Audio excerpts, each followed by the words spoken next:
அக்கா ஒரு டோலோ 650 மாத்திரை கொடுங்களேன். இதை இப்ப கொடுக்குறேன். என்னங்கம்மா? டோலோ 650. அக்கா அது ஒரிஜினல் மாத்திரை தானே? ஐயோ என்ன என்ன போய் சந்தேகப்படுறீங்களா? 15 வருஷமா இந்த கடையை கட்டி காப்பாத்திட்டு வந்துட்டு இருக்கேன். இல்லக்கா, மார்க்கெட்ல இப்ப எங்க பார்த்தாலும் கலப்படமான பொருளை தானே வித்துக்கிட்டு இருக்காங்க.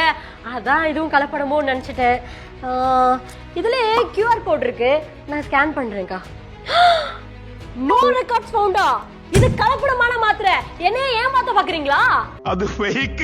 கவர்மெண்ட் ஆஃப் இந்தியா இந்த மாதிரி ஃபேக் மெடிசன்ஸ் மார்க்கெட்ல அதிகப்படியான புழக்கத்துல இருக்கிறதுனால பெரிய பெரிய பிராண்ட் கம்பெனிஸ் மெடிசன்ஸ் தயாரிக்கும் போது பின்னாடி இந்த QR கோடை பிரிண்ட் பண்ண சொல்லிருக்காங்க. இந்த QR கோடை நம்ம ஸ்கேன் பண்ணோம்னா முழு டீடைலும் வந்துரும் இந்த மெடிசன் பத்தி.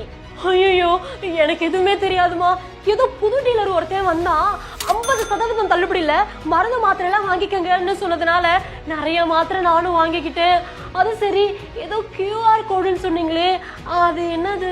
ஃபார் எக்ஸாம்பிள், இது என்ன மாத்திரை, அதோட பேர் என்ன, யார் தயாரிச்சது, பேட்ச் நம்பர் என்ன, manufacturing date, expiry date, licence நம்பர்னு எல்லா டீடைல்ஸும் இருக்கும். சப்போஸ் ஸ்கேன் பண்ணதும் நோ ரெக்கார்ட்ஸ் வந்துச்சுன்னா அது ஃபேக்.